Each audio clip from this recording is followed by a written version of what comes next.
this is an iHeart podcast. Guaranteed human.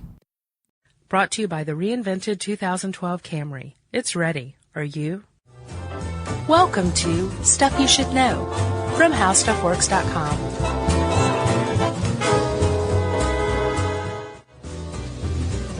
Hey, and welcome to the podcast.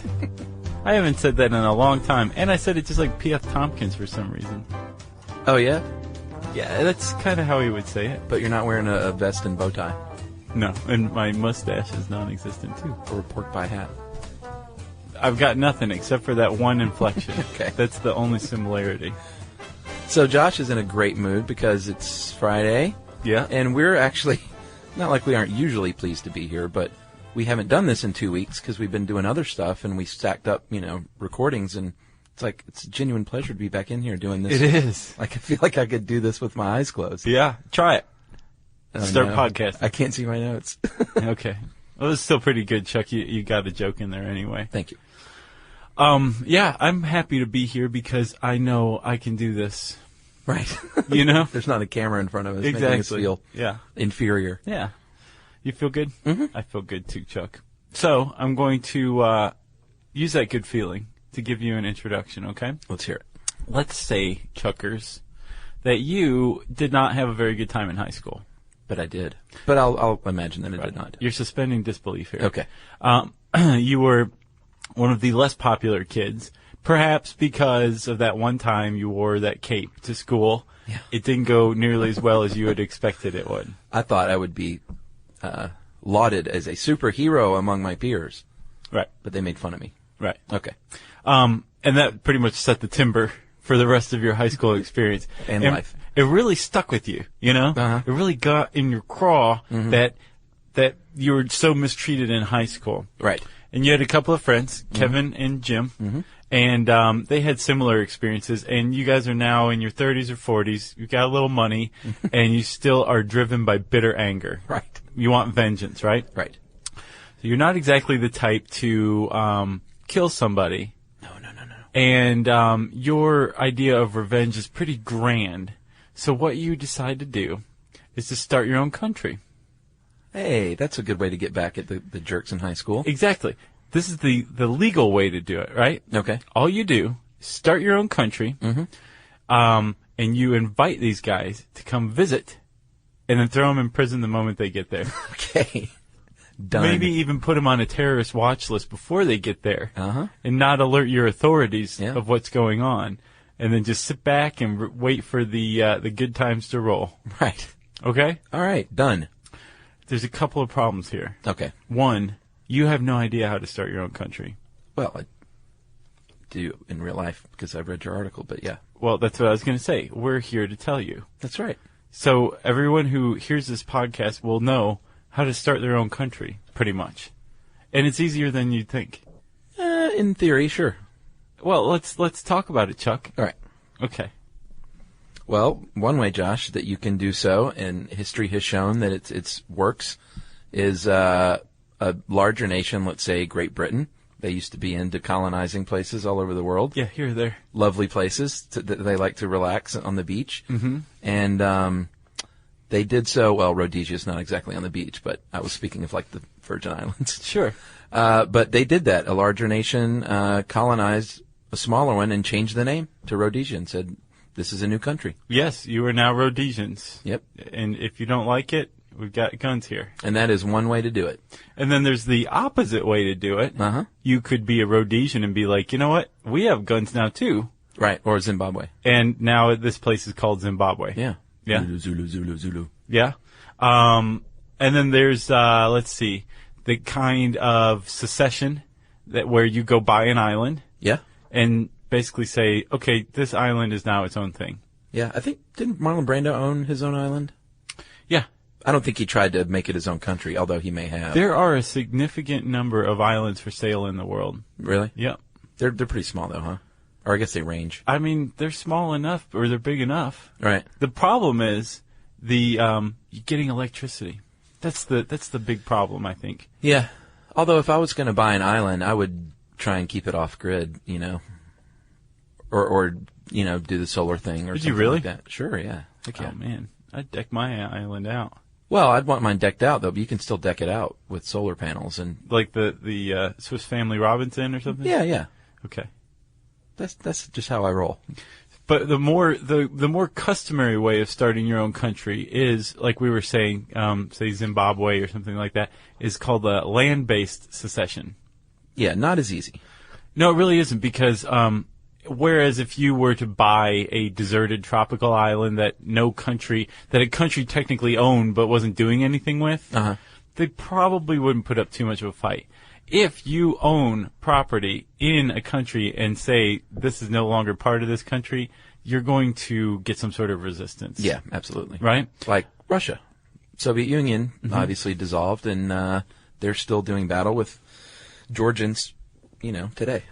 They definitely They didn't just forget and say, it's no big deal. Right, yeah. Relations among the former Soviet states with Russia are definitely strained. Yeah, where else? Chechnya? Yeah, Chechen rebels are not the most happy people around. Right. Yeah. And they will kill children, they've shown, to secede. Oh, yeah? Yeah. Secessions are bloody and horrible. Oh, were they the school? Uh-huh. Oh, yeah. Okay. What was it, the SWAT podcast? Yeah, I think so. Let's see, what else? Oh, Yugoslavia. Yeah. That's another really good example, too. There's a guy named Joseph Tito, right? Not Tito Jackson. No. Okay. Or Tito's Handmade Vodka. Okay. Tito was this guy who was a brutal, iron-fisted dictator. But he had a reputation where people would say, Tito is a brutal, iron-fisted dictator. But you gotta hand it to him. He's keeping Yugoslavia together, and this is amazing. Right.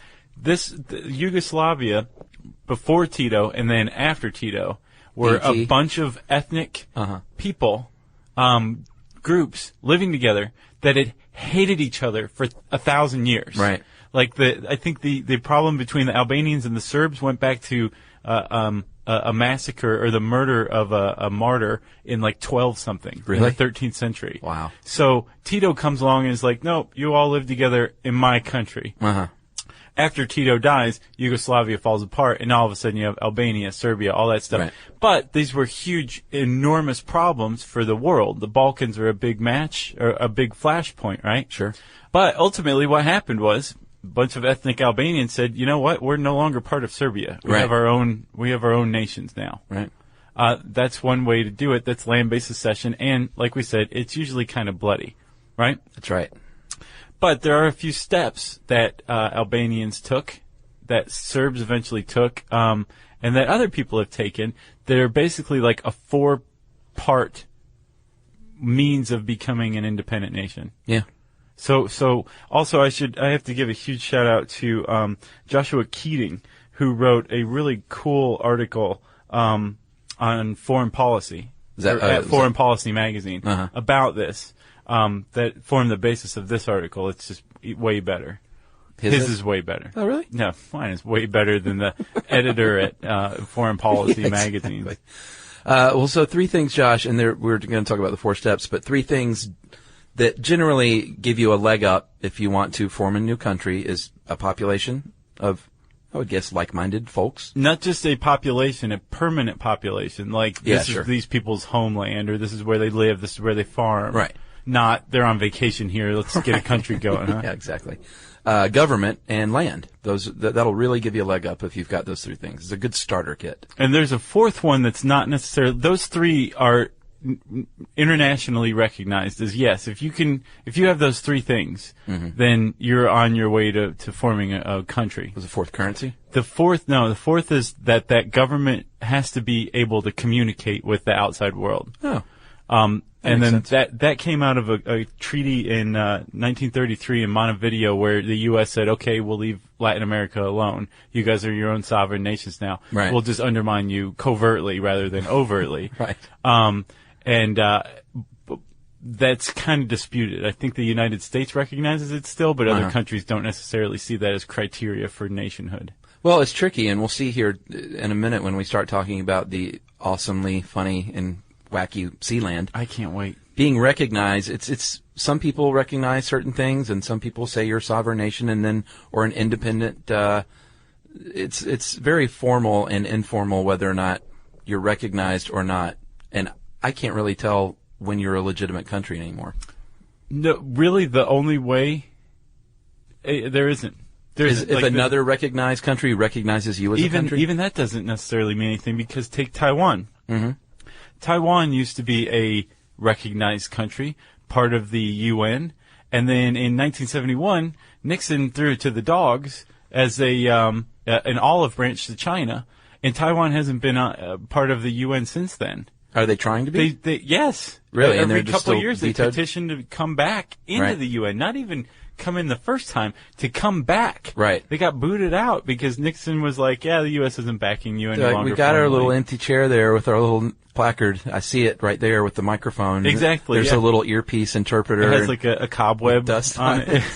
Please. But yeah, so Taiwan is a sovereign nation as far as it's concerned, as far as many other nations are concerned, but it's not officially recognized by other countries. Right. Well, very big, important one. Yeah, and UN protection, that's big, because that means that your former country, if you're all of a sudden recognized by the UN, can't roll in there and take you back by force, at least per the UN's rules. They can't. They're not supposed to, no. Because once you do that, that's war, and first, I should say, once you've completed step 2, which is declare independence.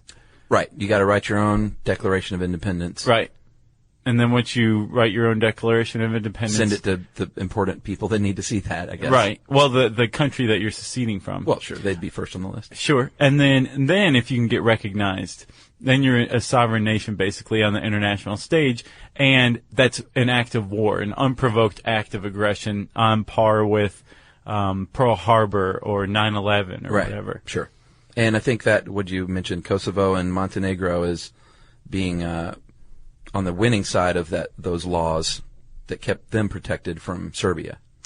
Yeah, so that's because the U.S. recognized Kosovo on the day it declared independence. George Bush was like, "Hey, we're going to recognize you as a sovereign nation," and they were like, "What?" And he said, like, "Kosovo, we recognize you." Yeah, right. And the reason why Keating points out that back in the day during the Cold War, it used to be that all you had to do was say, "I'm anti-Soviet," and the U.S. would recognize you immediately. Right. Or you could be like, American capitalist pig dogs, and the USSR would be like, "Hey, you're on our team. You're a country." Right. But and they both start printing stamps. Right. But with Kosovo in particular, declaring independence, it was kind of like a thumb in the eye to Russia. Right. Because, former Soviet state satellite. Sure. And so Bush recognizing it was kind of like to the Russians. A what, Josh? What was that? You know what it was. Yes, Josh, and those rules that we're talking about, the UN rules, are a remnant of the Cold War to protect new states that were not yet recognized by one side of the bloc or the other. Right. They hadn't unilaterally declared their allegiance. That's BLOC, not New Kids on the Block with a K. Did they spell theirs with a K? Yeah. Oh, yeah. That wouldn't be New Kids on the Block. That would have been a different band. So, that was the first 3 steps, I believe, right?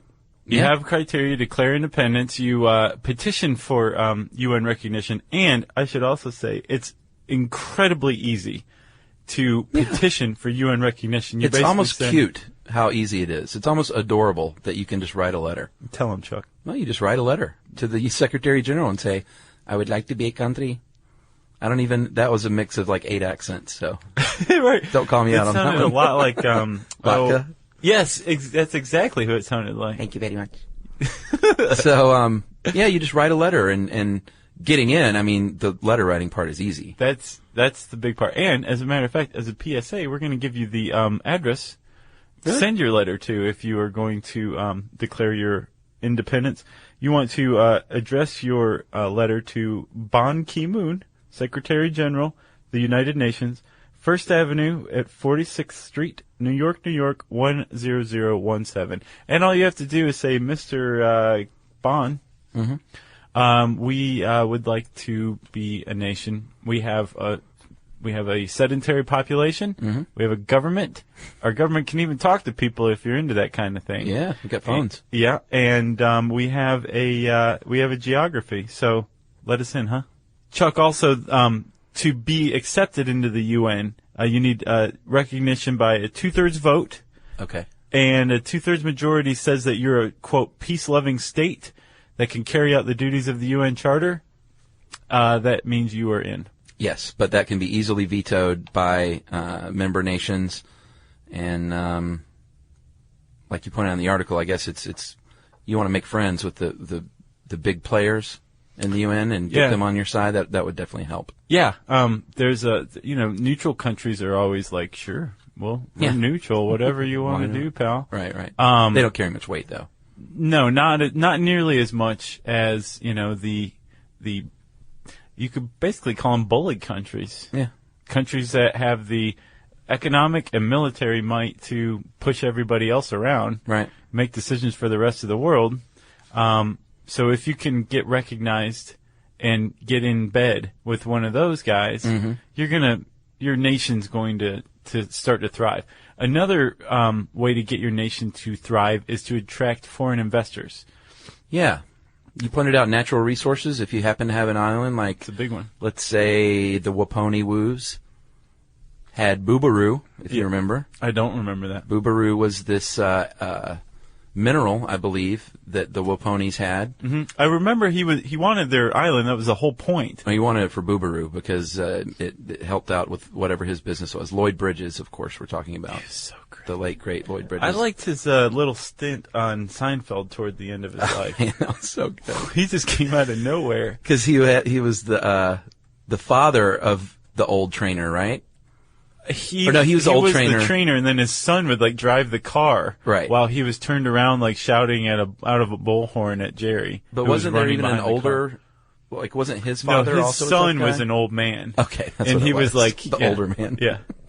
Anyway, we were talking about Joe versus the volcano, obviously, which we've mentioned before, and in that movie, he wanted the mineral rights to this imaginary element or mineral, and that's a good way to get sovereignty is to attract, I guess, a wealthy entrepreneur and say, hey, I've got some awesome sand on this island. Right. You've got that. You can also create currency and back it with said mineral or natural resource. Yeah. Like this is $8 Yeah. if you have natural gas. What's this Nevada thing?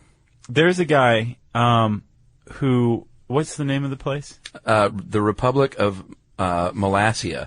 Okay. There's a guy in Nevada who owns a parcel of arid land that no one else wants in Nevada, and he has declared it a republic. Really? It will never, ever get recognized internationally because it's in the United States. Yeah. Right? Mm-hmm. And that's a perfect example, Chuck, of what international recognition is like. Imagine if China recognized the Republic of Mollassia as an independent nation within Nevada. Yeah. Can you imagine what a thumb in the eye of the United States is? It would go nowhere. There would be nothing. What are the Chinese aren't going to arm this guy. Right. Right? So, that's what is going on. I mean, think about this. American Indian tribes, Native American tribes have petitioned for independence, and they can't get it. This guy in Mollassia is never going to get it. Yeah, and they were here long before that guy. Now, imagine if this were serious, and there were really huge mineral rights at stake. Yeah. These people were accepting arms. They were warring with somebody that could pull you into a war. Sure. Then it starts to get a little more nerve-wracking, but the thing's the exact same. Yeah. People recognize nations just to tick off other nations. Right. To embroil other nations in war or problems or to scoff at it. It's basically like pushing another popular kid into a locker. That's like recognizing a new nation. Right. That's often accompanied to it. And then shutting a locker. Yeah. What does the guy in Nevada back his currency? Does he have currency or just? He backs it with chocolate chip cookie dough. And you pointed out that that's not very valid, but I counter that, sir. Okay. And say that I would love for things to be backed with chocolate chip cookie dough. Well, yeah. I mean, I guess I would too, but after a while I'd be like, I don't want any more money. Yeah, that's true. You eat enough cookie dough and you're going to get sick to your stomach. I would strongly recommend reading that Chicago Tribune story on that guy because it is extremely interesting. It's called One Nation Under Me by Colleen Mastoni. It came out in 2008 on the Republic of Mollassia. Awesome. He is not the only wacky guy running around. with saying like I'm an independent nation. Right. He's actually not. I mean, he's kind of serious, but not really. Uh-huh. I get the impression he's half performance artist. Sure. There's a guy who founded his own nation in the 60s. Yeah. Off the coast of Great Britain. Yep. And it's still around today, Sealand. It is. It's an amazing story. It is. I think they're making it, or they've talked about making a movie, and this has been requested. In fact, I didn't hear about this at all until someone had requested it a while ago, about 6 months ago. So whoever that was, thank you. So, Chuck, apparently in World War II, the British made a bunch of military outposts that were basically like oil derricks, or oil platforms that weren't pumping oil. They were just stationary out in the North Sea, off the British coast to basically shoot down German airplanes in case of attack. Yeah, just big, almost like stationary aircraft carriers. Right, and they tore most of them down after the war, except they left one up. And apparently no one has any idea why this one particular one was left up. But it was about 7 nautical miles, which is like 1.1 something land miles. Okay. I don't even know why they have those. What, nautical miles? Yeah. Hey, it's different out in the water, buddy. Bet we hear about it. Off of the coast of England, right? Uh-huh. Which puts it outside of the 3-mile range of territorial waters. Remember who owns the ocean? That's right. Okay. So this thing is in international waters. Yep. Even though the British built it. Ruff's Tower was the name of this particular one. And like you said, it stayed there, or the rest of them were abandoned and then torn down. And this one was just... it was abandoned and left up. Yeah, abandoned and left up. So a pirate radio broadcaster, which at the time England was lousy with pirate radio broadcasters that weren't allowed to broadcast certain things in England, so they'd go outside to international waters. And that's what Christian Slater did. That's right. And there's a movie Philip Seymour Hoffman was just in about pirate radio. Okay. I believe called Pirate Radio. Yeah, sounds familiar. But anyway, this guy, English major Paddy Roy Bates, was a pirate radio broadcaster who took up residence September 1967, about 6,000 square feet this platform is, and said, you know what? I'm the Prince of Sealand. And his wife just shook her head. And he said, but no, you're the Princess of Sealand, so don't shake your head. Okay, all right. Yes, and then she was down with it. And this is the Principality of Sealand, and we are our own nation, and we are not a part of England. So be it. Yeah. And that was pretty much how it started. So, this guy, I guess the story would probably end there.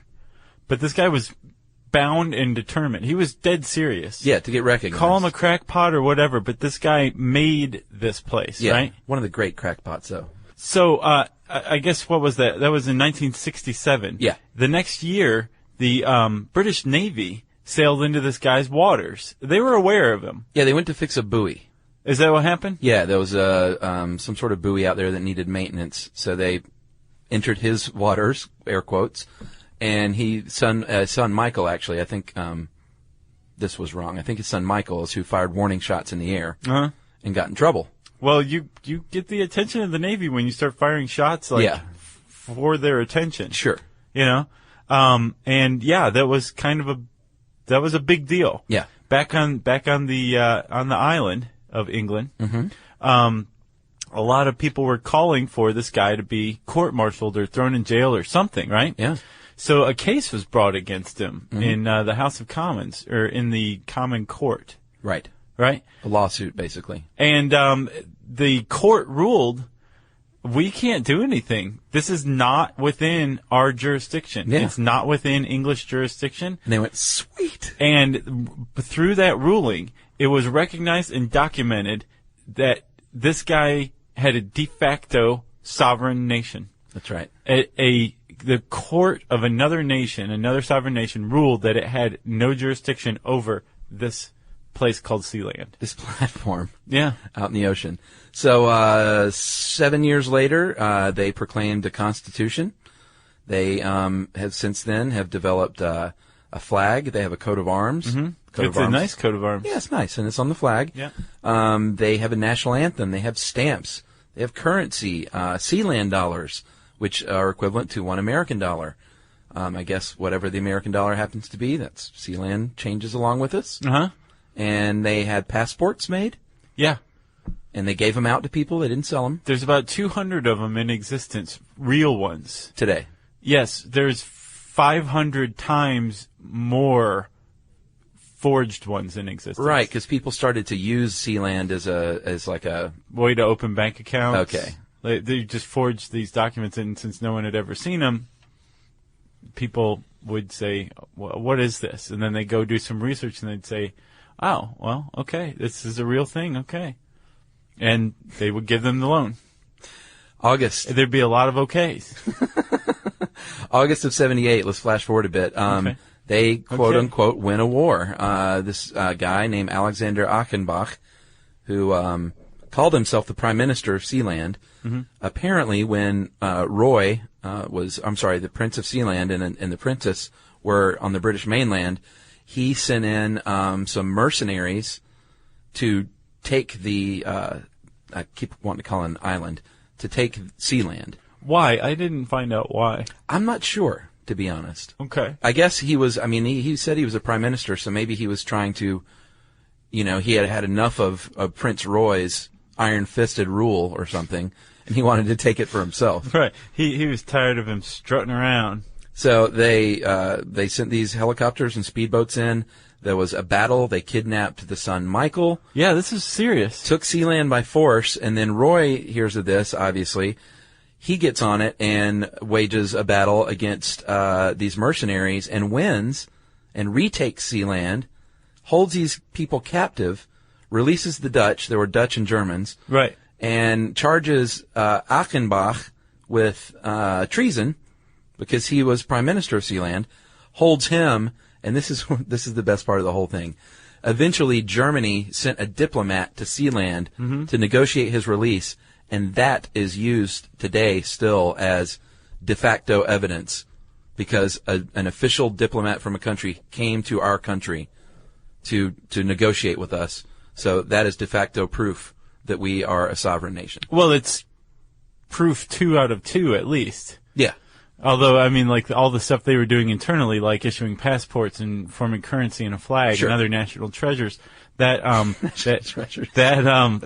definitely it suggests that they're a sovereign nation as well. Yeah, they proved. They said, hey, this guy recognized us. This German diplomat came here. Yeah, so but and plus, not just sovereign, but that's like a war. Yeah, they won the war, like you said. Technically. And also, that's a lot like the mouse that roared. Yeah, I thought of that same thing, man. Yeah, well, it's like almost exactly the same. Yeah. Great movie. What was that, 1959, I think? The book or the movie? The movie. Yeah. With Peter Sellers, David Niven, I'm sure. Those two are inseparable. What was the deal? America declared kind of a phony war on a small nation? Small nation. Right. That was like going under, declared war on America. Right, to get some so press. that they could surrender, not just get press, but so they could get international aid. Right. For having lost a war with America. Apparently the humanitarian aid pours in. But they won, right? Yeah. Right. I remember I read that in high school. Watch that. Did you? Yeah. Good for you, Chuck. So, flash forward a bit more, and to 1987, Britain extended territorial waters to 12 nautical miles. The day before Britain does this, Prince Roy does the same thing. So they have overlapping waters, and even though they've never negotiated anything, apparently there's an understanding that it's split down the middle when this happens between countries. You do not mess with Prince Roy. That's the understanding. The other cool thing is because international law doesn't allow you to claim new land when you extend your sea rights, it was grandfathered in and just to this day is still sitting there. Well, speaking of to this day, after like 40 years, Prince Roy's like, I'm done. I did it. He's got to be old. He is old. I think he tried to give it to his son. His son was like, nah. So Prince Roy is trying to sell it. Michael's in London. He's like, yeah. It experienced a revival with some investment from Haven Co. Limited, which basically says, hey, we have internet servers on this island, and they're in a sovereign nation, which means they can't be shut down except, by attack. Right. And that attracted a lot of people who, like, Pirate Bay. Sure. Rogue BitTorrent sites mirror their stuff on these servers. Gotcha. It's a lot like the internet's version of offshore bank accounts in the Caymans. Gotcha. So did they sell it? The Pirate Bay was looking at buying it, I think, in 2007, but it fell through. As far as I know, you could conceivably buy Sealand today. Well, Pirate Bay was going to buy it, but they found out there was no hardwood floors under the carpet, so they said, nah, Yeah. no thanks. Or they were rotted. Right. Yeah. So that's Sealand, eh? Yeah, and it's still going strong. They claim de facto recognition still to this day. Oh, yeah. Well, it's a sovereign country. Yeah. Dude, if Britain's like, we can't mess with you, and they win a war with Germany. Right. Okay. And he didn't pay into the health system. Britain said, all right, you don't have to pay into the health system. Yep. But don't call us when you get sick. Yeah. Probably. So that's what's considered a micronation, although I realize there are also other micronations that exist only on the web. Right. We need to do one on those, I think. Have we not? All right. It's on the list. All right. You should go do a little more research on this on howstuffworks.com. You should probably check out How Do I Start My Own Country, for starters. There's some good links in that article, too. We mentioned Who Owns the Oceans. You need to know that. Mm-hmm. And then How Currency Works is probably a good one to brush up on as well, right? Yeah, go read The Mouse That Roared, or watch it. Yeah, do that, too. You can find all that by using the Dapper search bar at howstuffworks.com, right? Mm-hmm. I said Dapper, so that triggers listener mail today. That's right. Josh, this is another update from Sarah, the amazing fan. Oh, hey, Sarah. We get these usually around her birthday. Mm-hmm. And she gets maudlin. As everybody knows, we have been keeping up with Sarah since she was 11, the amazing 11-year-old fan, and Sarah's about to turn 14. Wow. Growing up not right before our eyes, but right before our ears. And she just writes the best email. So this is from Sarah. Dear Chuck, Josh, Jerry, Frank the Chair, handy-dandy microphones, and last but not least, the Last Chance Garage hat. Wow. She wrote into my hat. Wow, what a year. I don't know if y'all have been keeping track. I seriously doubt it, but I can dream, right? But I will be turning 14 in 15 days on the 24th. And I'm not sure when this is coming out, but should be sometime around there. Yeah. Not only is my birthday in 2 weeks, but my 8th grade graduation falls on the day before, meaning that my class trip to Six Flags, by the way, is on my birthday. Yay. Smiley face. Because of the 2.5 hour to 3 hour drive, I'll probably be listening to some epic podcast on the way. Now to the real topic of this email, I must share my hardcore parkour experience. After I read the blog that Chuckers posted on parkour in the computer lab at school, I went on a parkour rampage. Well, not really a rampage, but I just decided to randomly walk up to things, jump next to them, and say, parkour! When I did a parkour jump next to one of my friends, she goes, do you watch The Office? Apparently there was an episode where some of the characters went on a parkour rampage similar to mine. Yeah, we mentioned that, right? Uh-huh. I decided to look it up and found that it was really hilarious. You may want to start a parkour club right there at howstuffworks.com after you watch this. We are way too fat and old for that. Yeah, we learned that this week. So that, she says, ha ha ha. Well, see, she knows. Love and rockets. Sarah, the amazing 13, almost 14-year-old fan. That is awesome. And she made a Daniel Ash reference there at the end with Love and Rockets. Yeah, I don't even know if she meant that, but I think it's an adorable way to sign an email if you're 14. Well, it's Sarah. She's adorable all over. Absolutely. Sarah, happy birthday. We're so glad you've been growing up with us. Yep. We appreciate you. Yep. You stay safe parkouring out there. Please do. Have fun at Six Flags. Be careful on the roller coasters. You know they make me nervous. And, well, heck, we'll say happy birthday again to you next year, okay? Absolutely. All right. If you have a flag, if you have a name of a country, if you have any ideas for starting your own country, we want to hear about them. You can post them on our Facebook page. That is Stuff You Should Know, after / after.com, after Facebook, after www, after / after a colon, after a P, after a T, and after an H, right? Do that in reverse order in a URL bar anywhere, and it's going to take you to our Facebook page. You can also reach us on Twitter at SYSK Podcast, and you can send us regular old-fashioned email to stuffpodcast@howstuffworks.com. Be sure to check out our new video podcast, Stuff from the Future. Join How Stuff Works staff as we explore the most promising and perplexing possibilities of tomorrow. brought to you by the reinvented 2012 Camry. It's ready. Are you? This is an iHeart podcast. Guaranteed human.